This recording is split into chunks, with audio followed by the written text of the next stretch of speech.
कितना मुश्किल है, और मेरे ये बंदे अपनी इस्तिताअत के मुताबिक कोशिश कर रहे हैं, तो अल्लाह ताला तो फकत कोशिशों को देखता है। तो लिहाजा हमें चाहिए कि हम इत्मीनान और तसल्ली रखें, इत्मीनान और तसल्ली रखें और कोशिश करें। नेक बनना मुश्किल नहीं है, नेक बनना दुश्वार नहीं है, बस थोड़ी सी कोशिश करने की जरूरत है।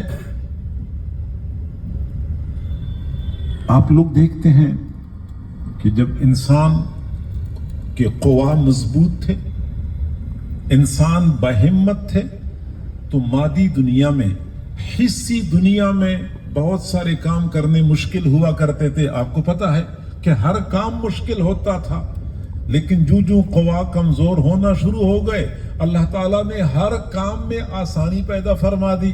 आप लोग देखते हैं कि मादी सफर जब पुराने जमाने में लोग करते थे, जानवर की पुश्त पे बैठ जाते थे, महीनों जानवर की पुश्त पे बैठ के सफर किया करते थे। न गर्मी सर्दी से बचाव का इंतजाम होता था, न पीछे टेक लगाने का कोई इंतजाम होता था। ऊंट की पुश्त पे ऐसे ही बैठे होते थे और पूरा पूरा महीना सफर करते थे। और आज वो सफर जो किसी जमाने में महीनों में होता था, आज वही सफर घंटों में होता है। वही सफर घंटों में, गर्मी सर्दी से बचाव का माकूल इंतजाम, एसी लगा हुआ, सर्दियों में गाड़ी में हीटर लगा हुआ।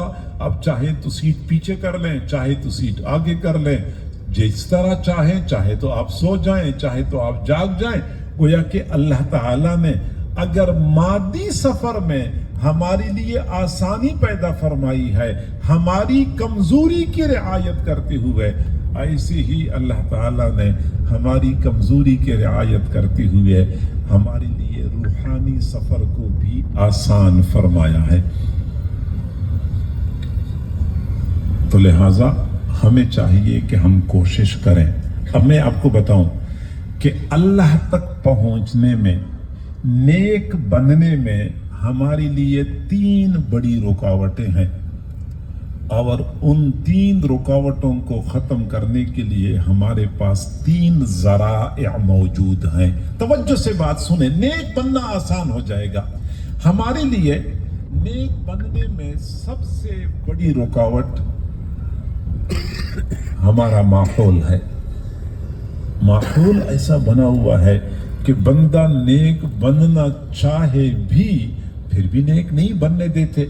जो लोग बेचारे दफ्तरों में काम करते हैं, उनको पता होता है कि दफ्तर में नमाज पढ़ना कितना दुश्वार हो चुका है। आप नमाज पढ़ने के लिए जाते हैं, अफसर की पेशानी पे नागवारी के आसार नजर आते हैं कि फिर नमाज पढ़ने के लिए जा रहा है। आप तालीमी इदारे में पढ़ा रहे हैं तो अफसराने वाला परेशान होते हैं कि हर वक्त मुसल्ले पे बैठा होता है, इसको तो बस नमाज की फिक्र होती है। घर में कई मर्तबा बंदे के लिए माहौल रुकावट बन जाता है। कितने नौजवान ऐसे हैं जो चाहते हैं कि मैं आइन जवानी और शबाब के आलम में अपने जिस्म को मसनून लिबास से आरास्ता होकर रास्ता कर लूं, अपने चेहरे को रसूलुल्लाह की सुन्नतों से सजा लूं, लेकिन घर का माहौल उसके मुवाफिक नहीं होता। कभी माँ रुकावट बन जाती है, कभी बीवी रुकावट बन जाती है, कभी वालिद रुकावट बन जाता है। हैरान हो जाता है बंदा कि मुसलमान घर के अफराद, एक घर के मुसलमान अफराद अपने जवान बेटे के लिए दीन की तरफ आने में रुकावट बन जाते हैं।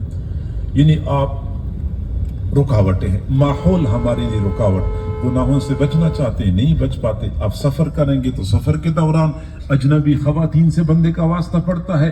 दफ्तर में जाते हैं तो दफ्तर में यही मसला है।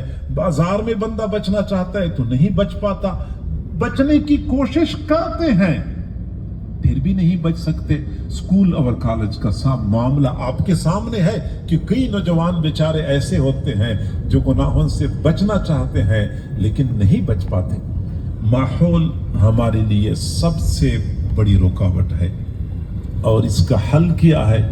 इसका हल ये है कि बुरे माहौल के मुकाबले में अपने लिए कोई नेक माहौल तलाश करें। जाहिरी बात है कि अगर इस दुनिया में बुरे मौजूद हैं तो दुनिया में अच्छे भी तो मौजूद हैं।